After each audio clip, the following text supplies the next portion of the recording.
Good morning. You all should be able to turn on your video and microphones. If you have any issues with that, just let me know. You can put any questions into the chat if you're not able to. Hi, Peter. I'm happy you got the invitation this morning. Charles, good morning. Good morning. And Crystal, good morning to you as well.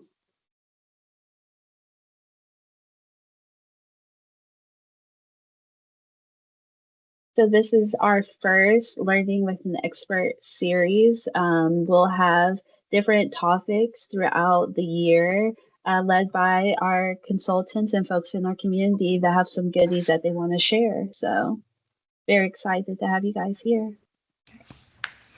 Hi. Hello. I like your green. I was thinking actually about painting my house that color of light green. Yeah.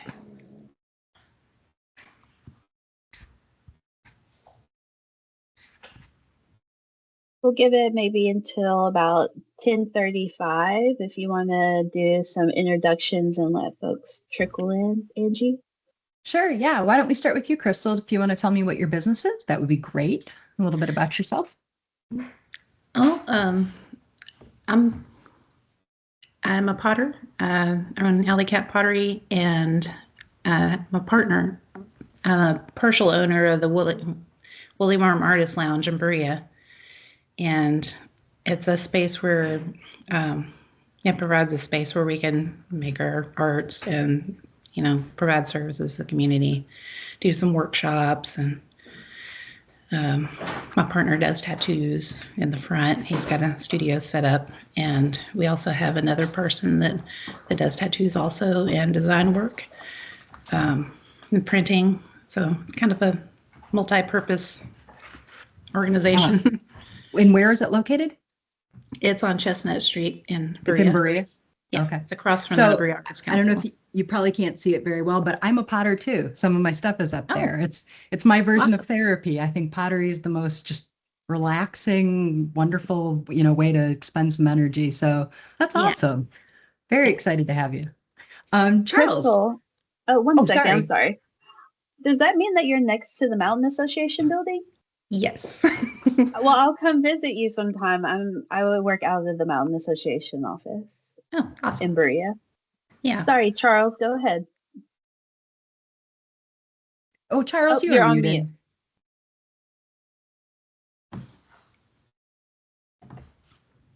There should be a little microphone. Yeah, I'll picture the top of your screen, I think. I think I'm allowed to unmute you. Nope. Yeah, I don't think. Charles, I feel like we're putting you on the spot. Why don't we go to Peter, and then you can get your microphone situated with no pressure. Peter, why don't you take the floor? I run Compassion Crossing LLC out of Berea too. So hi, fellow Bereans.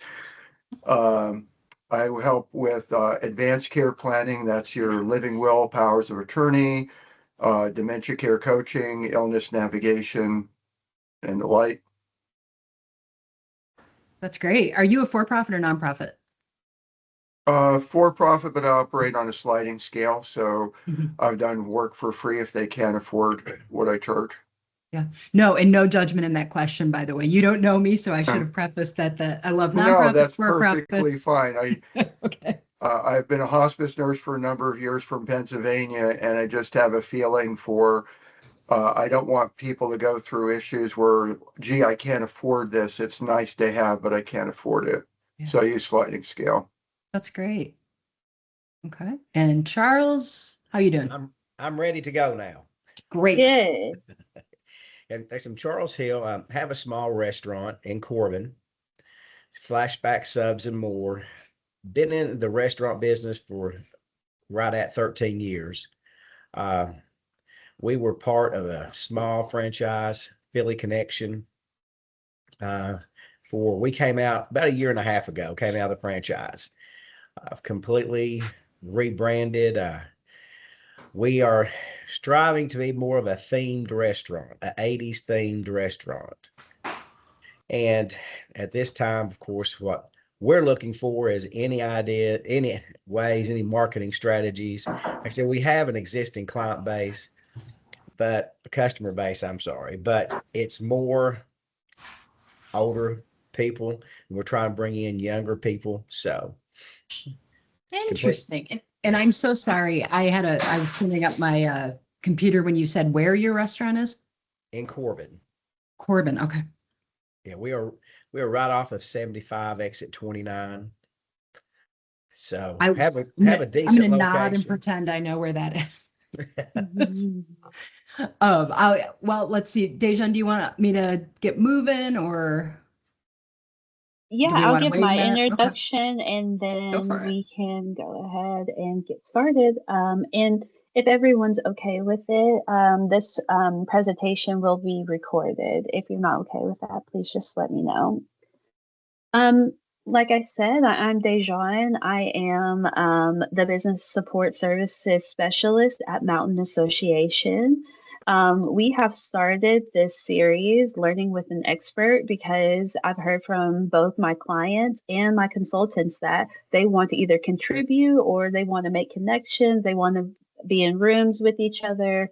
They want to share the goodies. And so we're hoping that this series will be able to facilitate some of that space of learning skills. And we'll also be providing a one-on-one session next week with Angie. I'm sorry, a drop-in session with Angie next week. So I have the details about that, and I'll let you guys know about that at the end of the presentation.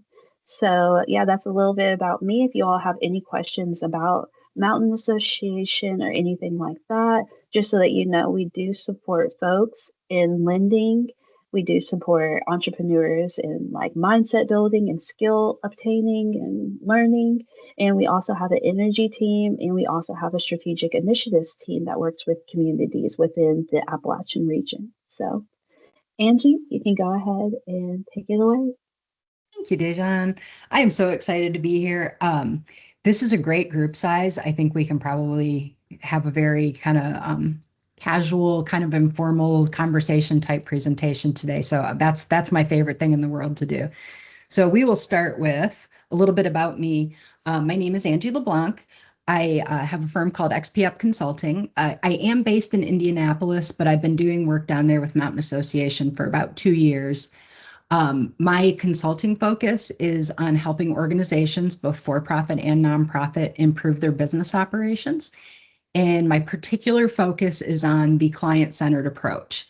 And a lot of times that takes the form of what does your customer service look like, but also customer processes, employee training, things like that. I have a couple business degrees and about 20 years of experience in leadership in nonprofit and for-profit institutions. I mentioned that I've been doing about 2 years with Mountain Association, and it's become like one of my favorite parts of my consulting business. I think you guys are doing amazing things down there, and it's so fun to work with so many different types of businesses because, of course, no two businesses are alike, and that's so exciting to me. I do a lot of business planning. And so what we're talking about today has really come out of my experiences working with entrepreneurs through Mountain Association and otherwise. Um, this tends to be a sticky point for a lot of people. You guys are all experts in, pottery or nursing or whatever your specialty is, but you all, what would make you a marketing expert? But it's a thing you're kind of expected to know as you operate a business. So it's really fun for me to help people kind of break this down and see how manageable it is when you get out of like abstract concepts and really start looking at just the who, what, and why of your customer base and getting that aligned with your marketing plan. So our plan for today, I'm going to start by defining the terms we're going to talk about because I just want to kind of level set what this means. Again, I think if you don't have a marketing background, why would you know this? Rather than me reading out of a marketing textbook, I've chosen two businesses that we're going to kind of compare and then looking at their marketing mix, which is their use of the 4 Ps, which we're going to go through, we're going to kind of reverse engineer who we think their target customer is. And you guys are going to kind of share with me what you think that who you think they're trying to appeal to with the decisions they've made. Both of these companies are very successful in their own ways, but very different. And so it'll be a good way to contrast that. And then we're going to start applying these concepts to your business. I have a workbook that I'm going to give to you. It's about 17 pages, and I'm not expecting us to get through that today, but I want to do some of the questions with you guys to just help you get started and maybe answer any questions and make sure that you're seeing those dots, how they connect. I ask a lot of questions. Like I said, I want this to be very conversational. So I hope that you feel comfortable sharing. Dejan has very graciously offered to monitor the chat because when I'm presenting, I can't see it. If you're more comfortable throwing something in the chat, an idea, an answer, a question, go for it, but also feel free to unmute and just ask. If it's something that I don't know, if you're comfortable sharing your contact information with me, I would love to find an answer for you and get back to you. Or if you want to join in my office hours, that's great too. And if it's something that I think is maybe outside the scope that we have time for today, then I may ask if we can kind of circle back to it. And I don't want you to think that's me being dismissive. I just want to be respectful of everybody's time. Also, if you have a way to write, that would be amazing. I am going to ask, at the end, we're going to start going through some of these workbook questions. But also, I'm really hoping that this is going to start to spark some ideas for you. And you probably know those sparks sometimes hit and then vanish. I don't know how it happens. It's a flaw in the human brain. But I really encourage you to take notes if you start thinking of ideas of how you can start applying these concepts to your business. So before I even get started, any questions with any of that? I'm also fighting a little something, a little tickle in my throat. So if I have to sip my tea often, I ask for your patience and feel free to talk while I'm not and ask questions. All right. So starting with defining our terms. What is a target customer? When I talk about this part of the business plan process with people, the answer I most frequently get is everybody. Everybody could use my product. Everybody would benefit from my services. And I get that. You're smart business people. You don't want to exclude any customers. But I want to reframe this not as a limiting term where you will only sell to these people, but we are defining a target customer simply as the people who are most likely to buy your goods and services.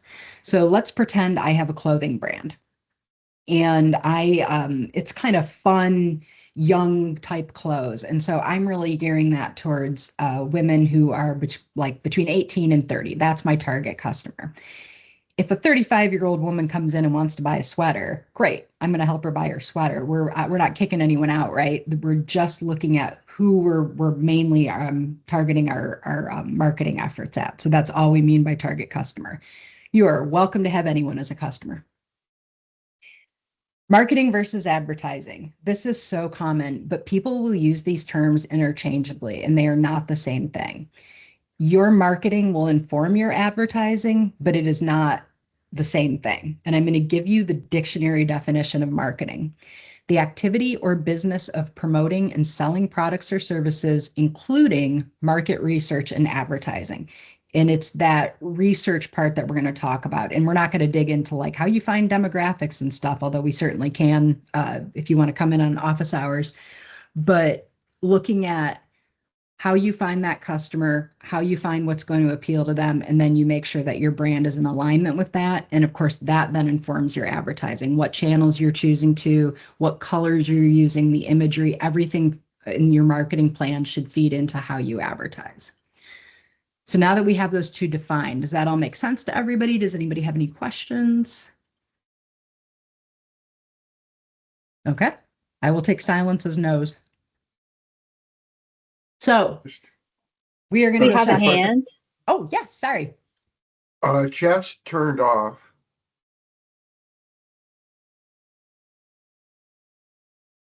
Dejan, do you have a way to turn that on? Because I do not. You said chat is turned off? Correct. It says chat is only available during the meeting. Okay, I'll look into that. Thank you. If you all have Okay. any questions right now, I think that raise hand is really good, and then we can pause to take questions. Thank you, Peter. I appreciate that. Anything else? Okay. So we are going to pretend we're buying cake today. Who doesn't love cake? My idea is to use two businesses that I hope you're not familiar with because I am wanting to get your impressions of their brands. So these are Indianapolis-based businesses. There was no way to do any kind of presentation that would apply directly to every single person's business. Your businesses are all unique. It's great. But as we go through these, I think you'll see how this is applicable. But a bakery is a very relatable experience. It's something we've all been in. And so I think that this will be a good way to kind of look at the two different marketing strategies. So we are going to start with Taylor's Bakery. And I'm going to kind of walk you through these images, but I want you to just kind of get an overall impression. So over on the left, that's the interior of one of their locations. And then down there, we have an example of one of their very popular cakes. You can see it's kind of waiting for an inscription. In the upper right-hand corner, that is their pretzel bark. And the bottom is the front of one of their locations. And then, of course, we've got their logo. And I don't know how big your screens are, so I'm going to read that small text. Says, Taylor, made for you since 1913. That is the logo on their logo. So what words come to mind when you kind of look at this collection of images?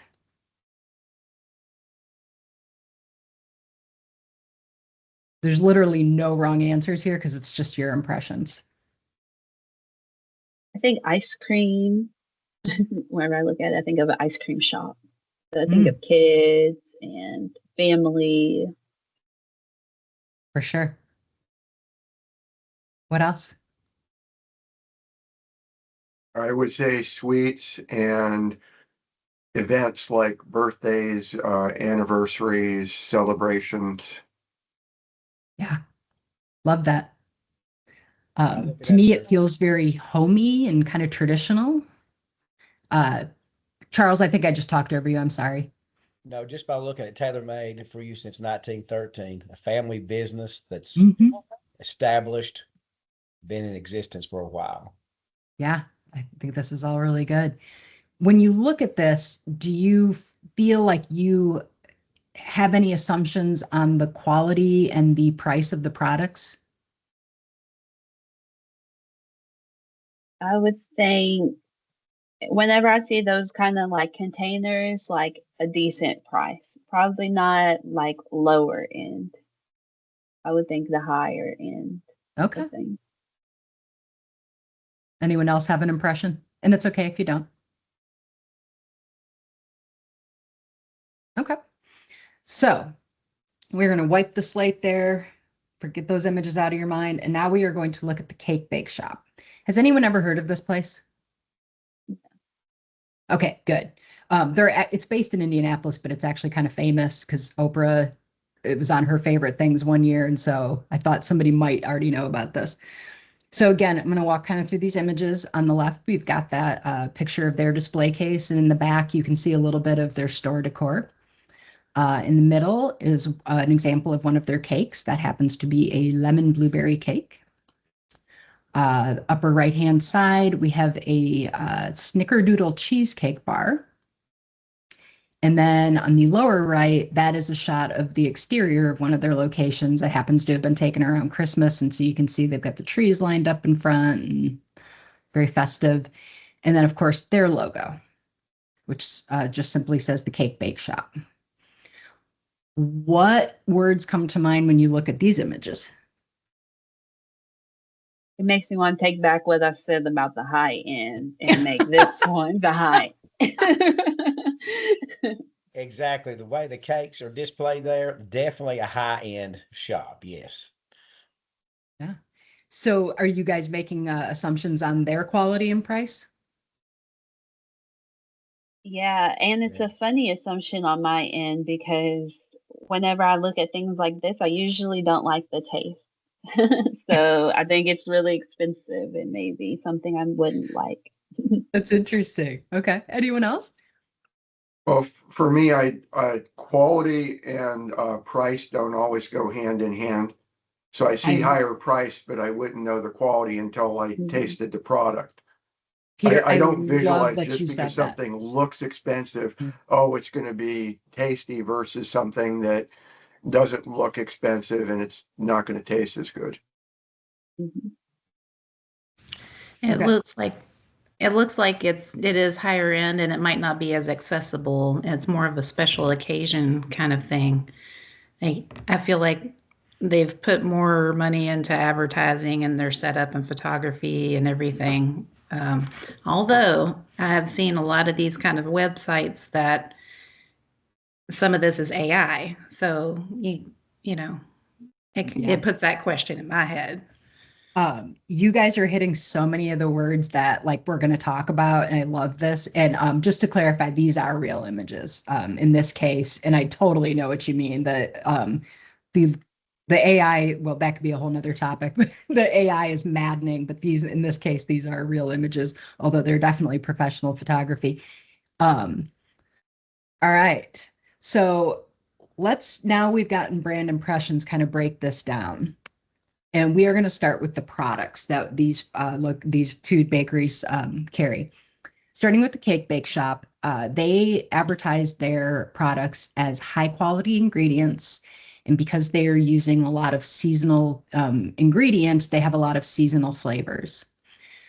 Presentation is supposed to be very elegant. I put a little picture there that I don't know, again, I don't know how big your screens are, of the box that all your products come in. So if you go in and buy a slice of cake, a very hip, well-dressed young person puts it into this box and ties the ribbon around it and puts it into a beautiful handled shopping bag, and you walk away with that. All of their products, or most of their products, have what's called pixie dust on them. And all that is an edible glitter, but it's just part of their presentation. They put that on their products. And they really try to make this food as an experience. This isn't just a thing you pick up at the store and eat. You're supposed to sit and enjoy the vibe and savor your product. So now moving on to Taylor's, they really focus on staple items. These are donuts, cupcakes, cookies. They're known for their specialty cakes, like the one we see there, where you can just, it's a pre-made cake. You order your birthday message, they slap it on out the door. They pride themselves on consistent quality. It's a very practical presentation. The Tupperware container may not be as pretty as that box that the Cake Bake Shop has, but if I just want to pop it open, grab a couple pieces of that pretzel bark and close it back up, that's what I'm going to be able to do. And this is a grab and go. You're not going into Taylor's to sit and enjoy your donut. You're just going to pick up a dozen donuts on your way to work, right? So when we talk about product in terms of marketing, we are trying to ensure that what we are offering, and this can be product or service for the purposes of today, we're saying product, but product or service matches the what my target customer actually wants. So let's start with the Cake Bake Shop. Who wants that?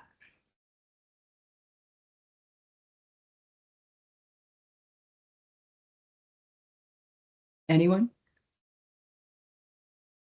It has a very intentional customer, I would think, with the Cake Bake Shop. Someone who probably sought them out because for their, their what they're known for. Yeah. And so as we do this, I'm going to tell you right now, everybody's instinct is to overthink this. But if you think literally, who wants to go in and buy a snickerdoodle cheesecake bar? And again, there's really no wrong answer here. Why is someone walking in there to buy that? Who wants that?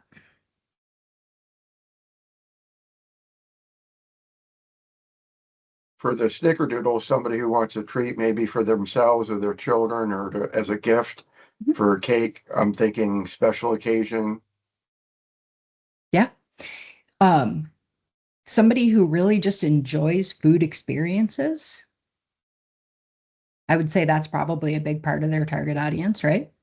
What about Taylor's? Who is that aimed at?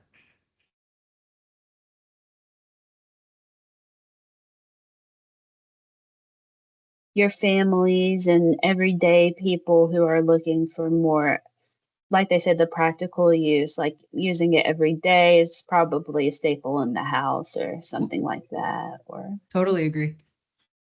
All right, I want to play a little game real quick. On that 8-inch lemon blueberry cake, let's play Price is Right. What does everybody think that costs?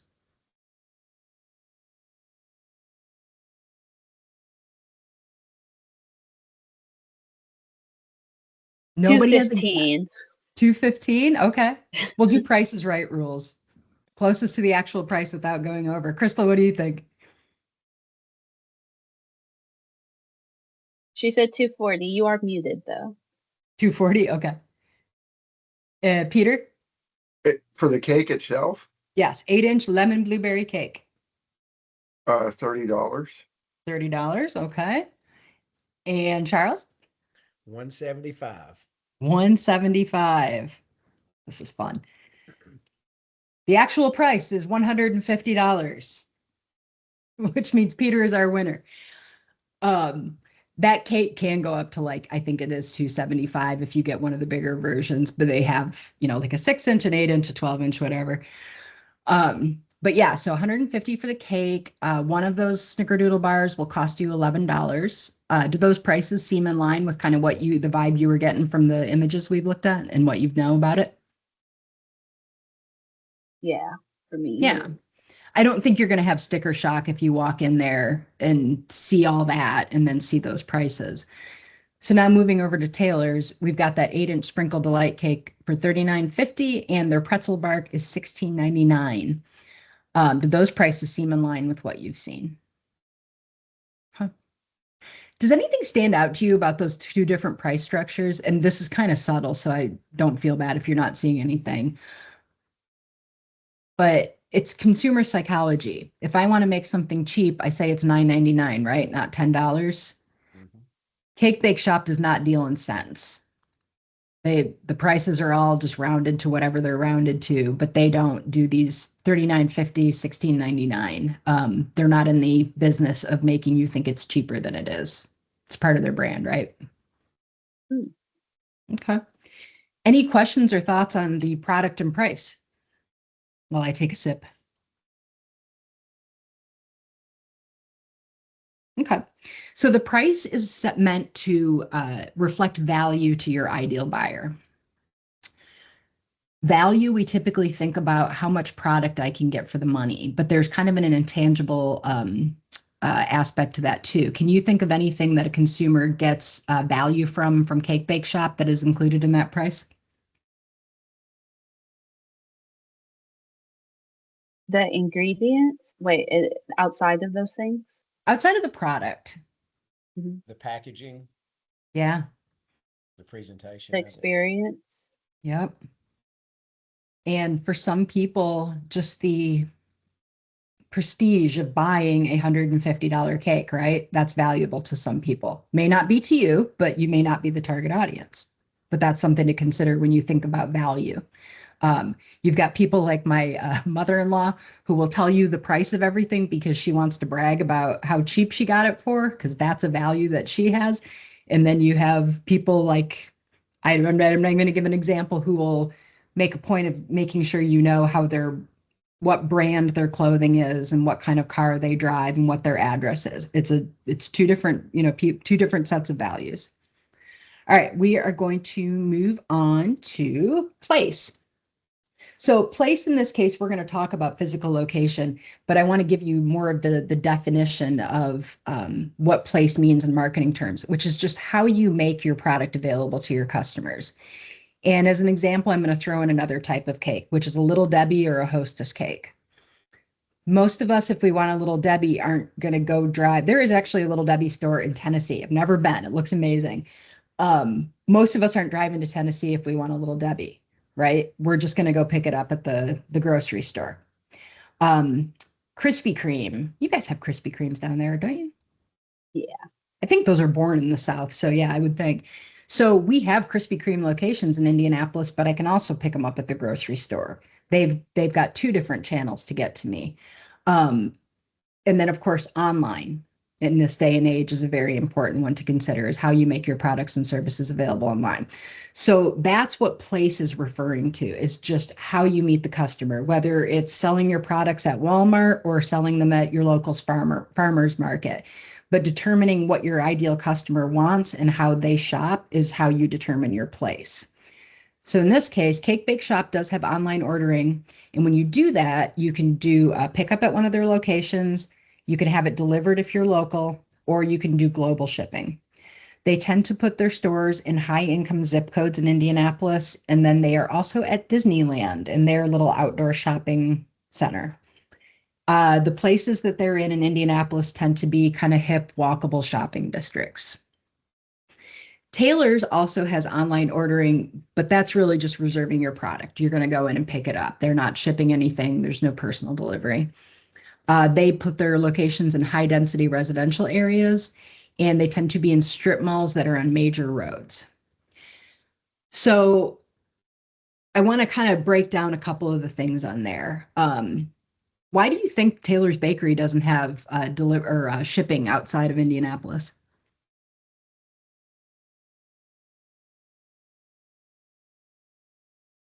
It's expensive.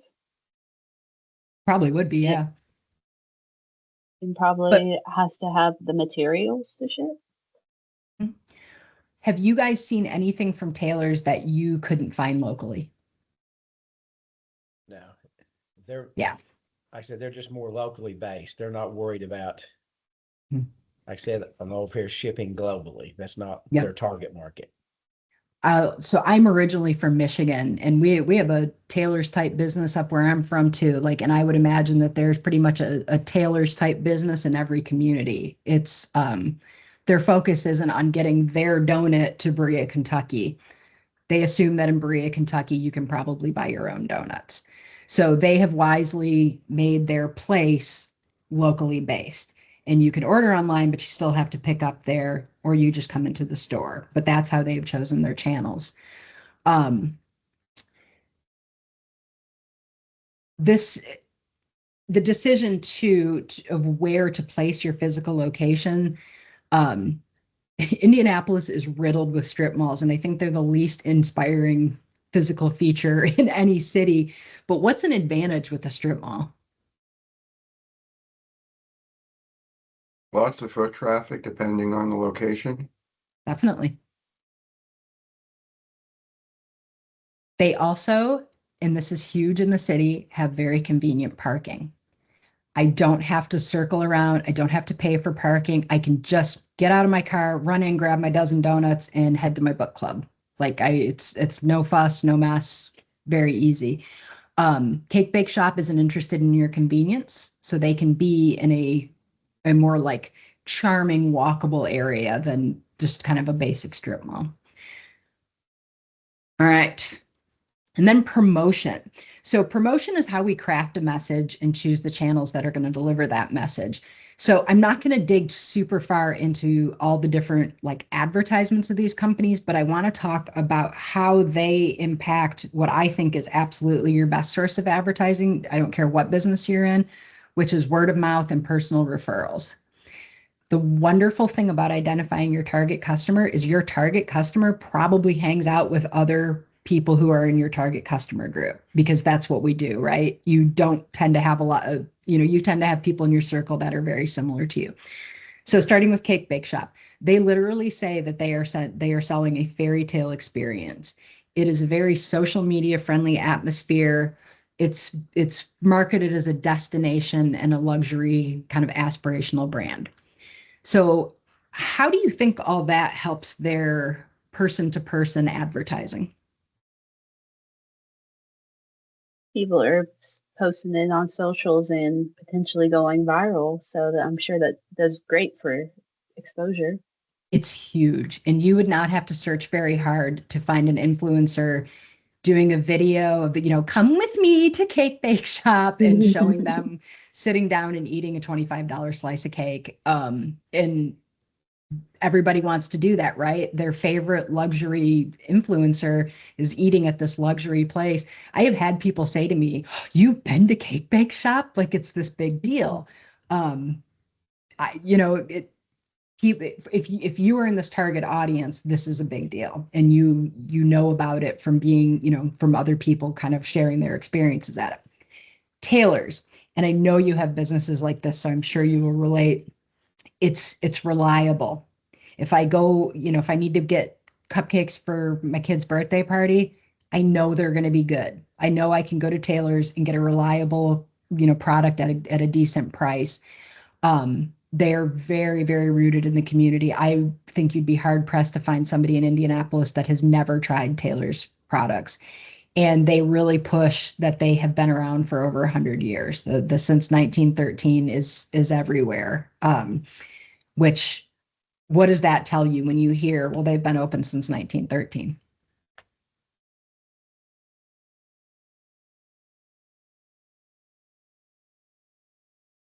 Nothing? Must be doing something right. Exactly right. You don't make it 100 years if your products are no good. And when you've had them at your book club, at your church social, at all these different places, that's your word of mouth right there. Is you've tried them, and then when you need the cupcakes for your kid's birthday party, that's your kind of go-to.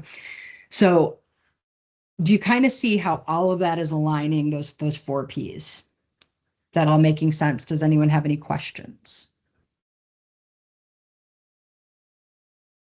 Okay. All right. So now we are going to dig into your target customer. And did we get the chat working, Dejan?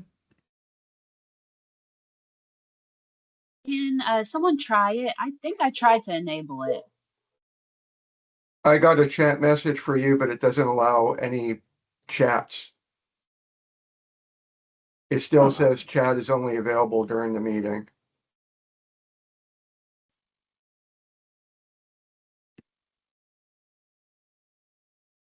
Yeah, I'm not sure. I tried to. Oh, Charles. Charles messaged. I dropped that Oh. in there. Yeah, mine's saying it's available now. Yeah. Okay, good, good. So it looks like it's working now.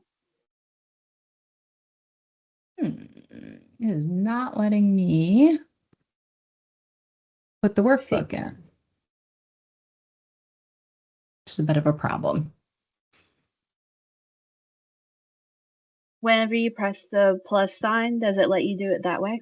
No. That's how I thought it was done, and it's not showing up. Well, okay. So I have screenshots of the workbook, but Dejan, do we have a way to get that to them afterwards? Yes, I have everyone's emails. So Perfect. if you Okay. want to use those screenshots for now, I can definitely send it out. And I'll also be sending out a survey to everyone so I can send those items together. Oh, you do have a survey. Oh, Yes. shoot. Sorry. Okay. Okay. So then we'll theoretically talk about the workbook for now, but the workbook is going to walk you through a set of questions like these to help you narrow down who your target customer is. And then it will move into actually crafting the marketing plan. And we'll do a little bit of that too. How am I doing for time? I didn't even look. Oh, goodness. Okay. So let's start real quick. And this is for your brand. I want you to, in this part, you can do mentally, you can make notes, whatever you want to do. I want you to tell me what your target customer's age range is and what their gender is.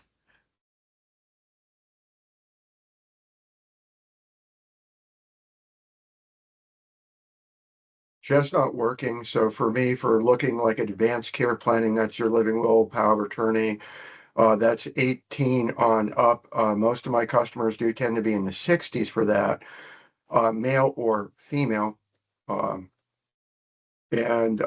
mainly Madison County, Kentucky, but I do service the US. Oh, I'm And going to have you pause right there. Because I want to talk about age and gender for a minute, but thank you.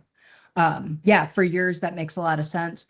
Does anyone have kids in their target audience? Yeah, I was gonna say for mine, I also have a girls program that I run. So I Oh, I was, didn't know that. yeah, an intergenerational growth program. So we start for in middle school. So I was thinking about the 13 and up, Oh, very interesting. So, Dejan, can I ask, is this a fee for service or is it a free program? a free program. Okay. So it's interesting with some products, and age will be one of them, but gender will play into this too. Think of the men's bathrobe. There are like statistics out there. Men don't buy their own bathrobes, or if they have a bathrobe, they don't replace them. And I am stereotyping, which welcome to marketing. This is what we do is stereotype based on demographics. So you kind of have two customers, right? Because you, like with your youth program, Dejan, you need to appeal to the kids, right? You need to interest them in your product or service, but they may not be the decision makers. And so you also kind of have to consider the parents as well, which is a really interesting situation to be in. Yes, that's true. I will tell you the two biggest factors to think about when you're talking about age are the amount of purchasing power people have tends to be greater when they're older. We can all remember when we were fresh out of college and maybe had student loans, but definitely didn't have a big paycheck yet. We didn't have the same purchasing power that we end up having, you know, in our later years and 50s, 60s, whatever. So that's something to consider. The other thing is that, and this is kind of broken up roughly by generational borders. I mean, there's disagreement on where exactly those are, but like that 29 to 44, we're talking about like millennials, the 45 to 59, we're getting into Gen X and then going up. What creates brand value for somebody who is 70 is going to be very different from somebody who's 20. And we really saw that with the millennials, where what they cared about, not just like the quality of the brand, but I want to know that the brand I'm purchasing from is socially responsible, that they give back in some way. That was a new buying trend that we hadn't seen with previous generations. So it's something to consider as you're going through and looking at what your target customer is generationally. And again, I know this is a stereotype, but this is what we do, is broadly speaking, what is important to that age group. With gender, the other thing to consider is that there's no monolith here. Like if you said this, uh, this will appeal to women. Well, is it women with kids? Is it working women? Is it women who live in the city? I mean, there's so many different factors there. It's a factor, but not your whole picture. So where does your target customer live? And here we need to look at a geographic location, and that could be the city that you're in. It could be Eastern Kentucky, it could be the whole state, could be the whole country. But that environment type, is that urban, suburban, rural, or mixed?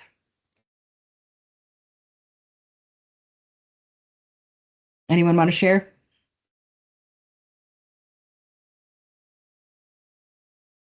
I was wondering what you all consider Berea. Working in Appalachia, well, deeper in Appalachia, because Berea is considered Appalachian. Do you consider that mixed or rural?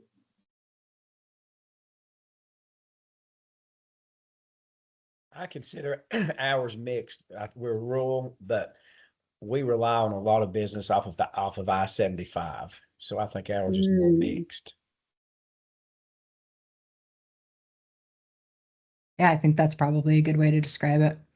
mhm. Um, I've never been as terrified as I have been in my life driving in the roads back there.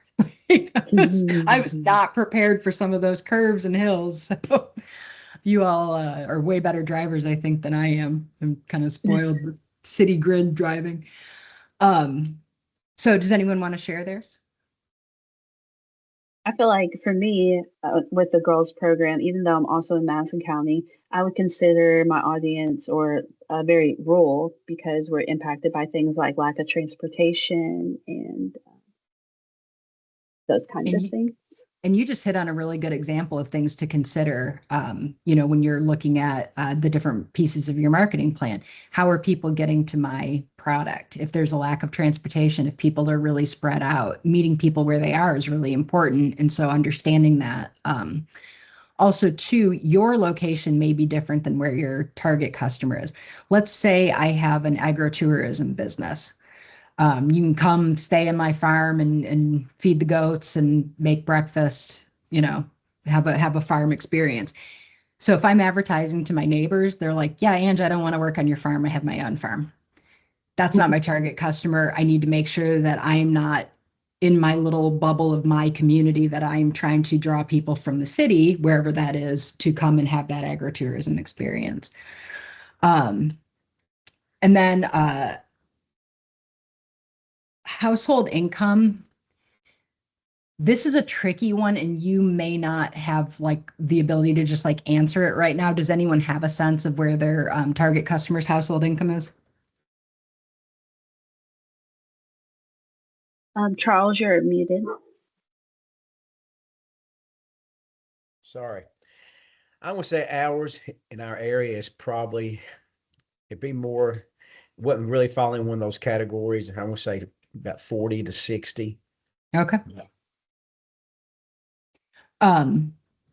One of the best things you can do with this information is look at your pricing in regards to what you think.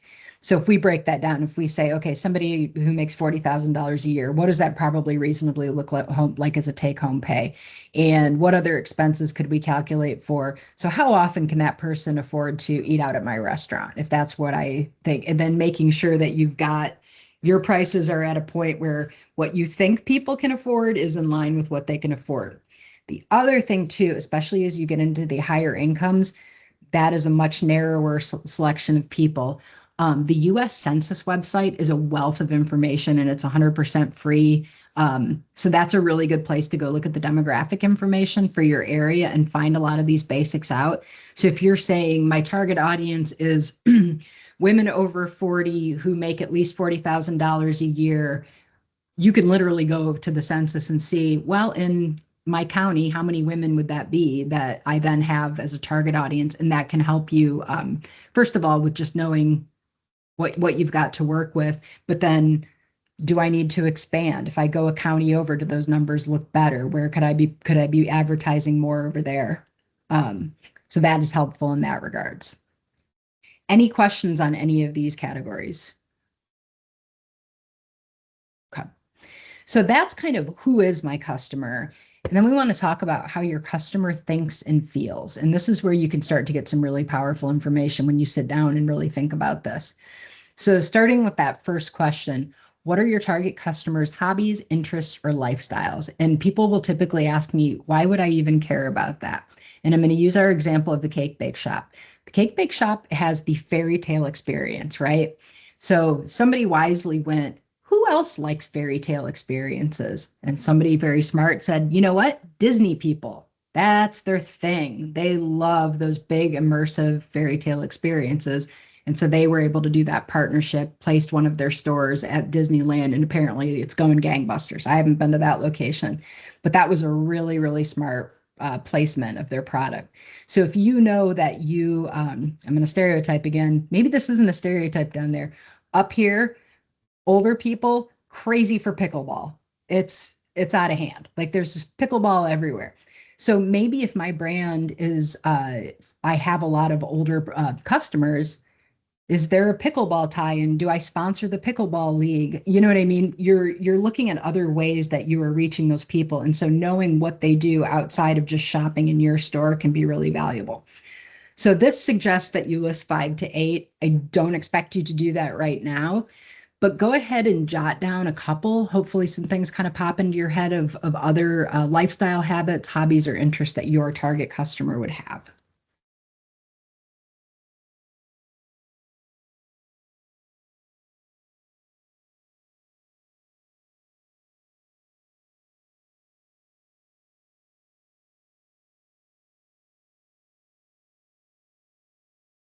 All right. Does anyone have anything they want to share?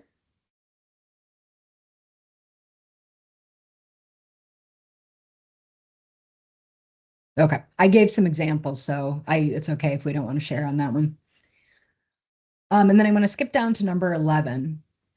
What motivates your target customer to make a purchase? And that can be a tricky one, right? Because we've got solving a specific problem, saving time, self-expression. What if my product's a cookie? Is there anything in there that you think would make somebody want to buy a cookie? Like you buy a cookie because you want a cookie, right? Pardon me. So in that case, if it's something like that where you're like, it's none of those, it's not a thing, and it might be another thing, then I don't claim that that's an all-inclusive list, but think about, I've already decided to buy a cookie. Why am I buying your cookie? And that's where you're going to get into the heart of that question. So I think if you know, Charles, if you don't mind me using you as an example, you're not the only restaurant in the area. So what's motivating me and my husband to want to go out to dinner on a Saturday night is we like going out to eat and we want to go out. We don't feel like cooking tonight.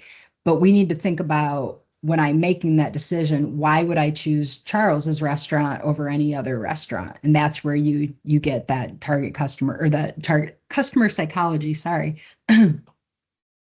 See, I think what we strive on is the quality, and we're really Great. considered fast casual. So it Mm-hmm. comes down to the service of the food. So I think it comes down to quality and service for us to get you in there. Absolutely. If I can get a really good meal and I can do it quickly and be in and out and get home and get my jammies, that's a great Saturday night. All right. Then I am going to move on to our marketing mix. So this part of the workbook is going to, oh, sorry, let me do one more thing to wrap up your target customer. After you go through those questions in the workbook, it's going to ask you to write like a little profile of what your target customer would be. And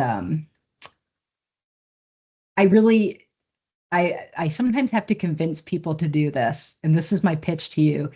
It's going to seem kind of silly, but I promise you there's a lot of value in actually sketching this person out in words. So I'm going to read you an example, and this example is in the workbook as well. Meet Kayla, a 32-year-old retail manager living in Detroit, Michigan. She's married with one toddler and earns $85,000 annually. Sarah values work-life balance and sustainability, spending her free time hiking and trying new restaurants. She's constantly on Instagram and TikTok, engaging with travel and lifestyle influencers. Sarah shops primarily online after her daughter goes to bed, and she's willing to pay a premium for products that save her time and align with her eco-conscious values. She's frustrated by products that overpromise and underdeliver, and she's fiercely loyal to brands that demonstrate authenticity and social responsibility.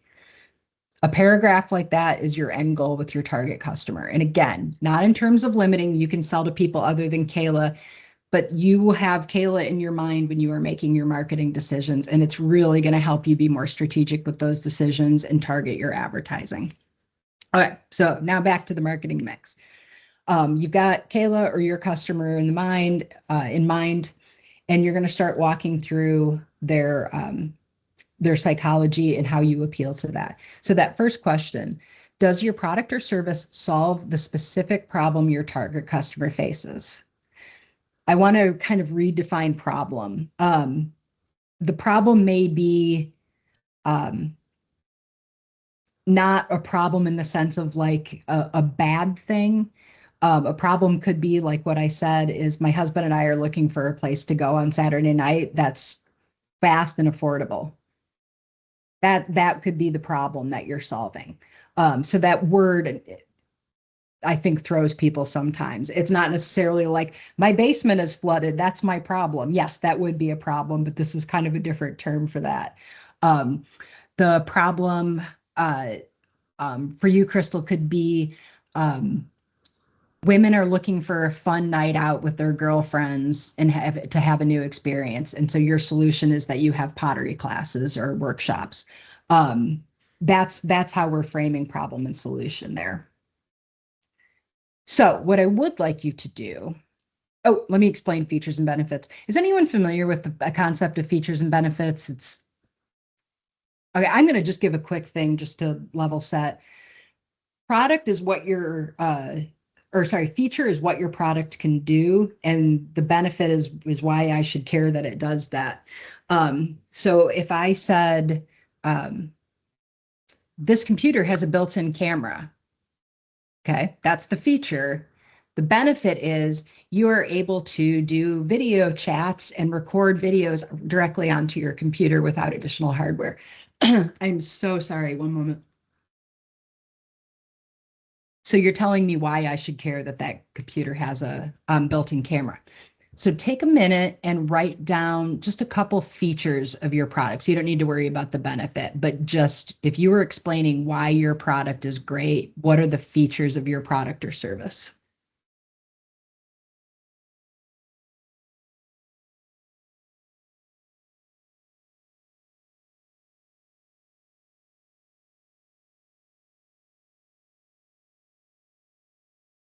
Does anyone want to share one of their features?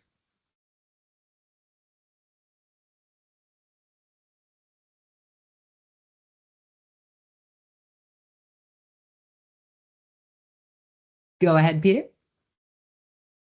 So for advanced care planning, most people are not aware that you can actually add wording if your loved one gets dementia, which is more and more common. And so one of my features is I have a legal addendum for if somebody gets dementia. I don't know if That's that would great. be feature and or benefit. It's fantastic. So the feature is that you can add an addendum for dementia, and the benefit is that in the Yes. case that dementia happens, Or so yeah, correct. absolutely.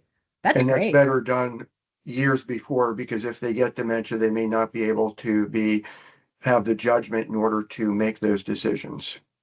Absolutely. So you have a marketing pitch, right, or an advertising pitch right there. That's a great thing. If people don't know that, then that could be a whole, did you know that if your loved one gets dementia, X, Y, and Z, that's why we have an addendum for dementia. Like that's a perfect example of how you take a feature and build it into your advertising. I love that. Okay, we are running out of time and I'm so sorry.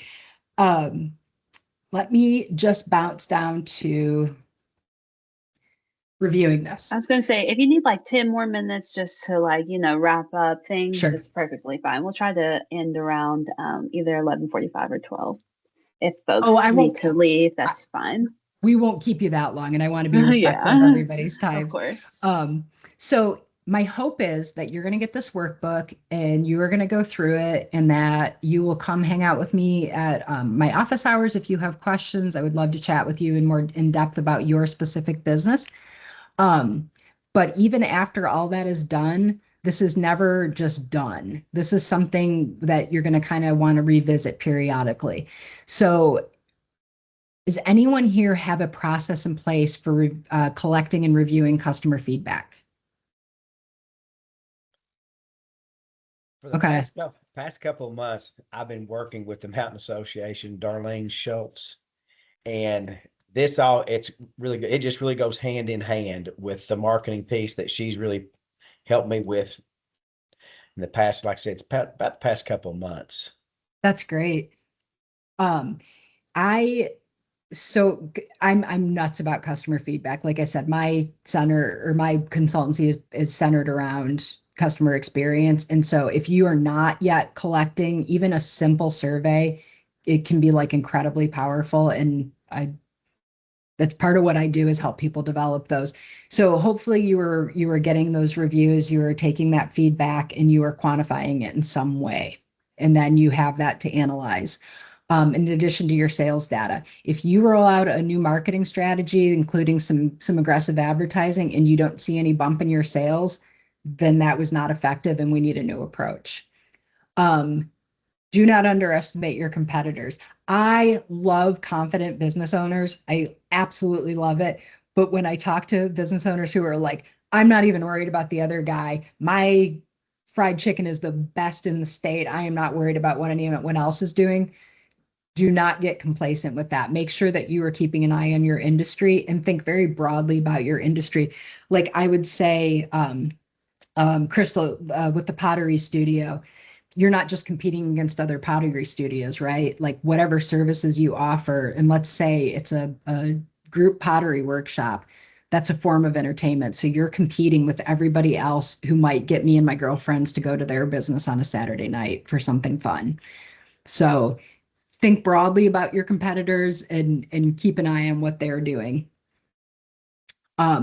Do not be afraid to test out new messages, particularly on social media. It's not hard to put things out on Facebook, or I think Facebook down there has gotten the best response in the businesses I've worked with. And even the paid advertising campaigns are not that expensive. So it's a pretty low cost risk if you want to just kind of test new messaging. And then go back and update this profile as needed. Your customer base may change. If you add a new service, that may draw more people in. So kind of keep revisiting this. You'll have this workbook, go through it as many times as you need to. I recommend quarterly, but man, even if you're only doing this once a year, you'd be doing better than a lot of people. And then adjust your marketing plan, which is your 4 Ps as needed. Again, I really hope you'll go through and do the full exercise. It's once you have that, it kind of becomes this accountability and guiding North Star, where if you're not sure about something, you can always think back to, in my example, it was Kayla. What would Kayla think about this? I have this imaginary customer in my head who represents all my target customers, and I can kind of check my decision making against how I imagine that Kayla would respond to that. Does that make sense? Okay. Then Dejan, we can kind of talk about office hours. I don't know if you have particular protocol with that. Yeah, there are no protocols. I will share an invitation to that. That is on this coming up Wednesday. I believe is it noon that we have it? Yep, 12 to 1. Okay. Yeah, so this coming up Wednesday, 12 to 1, that is the 14th. So I will, like I said, send out an invitation.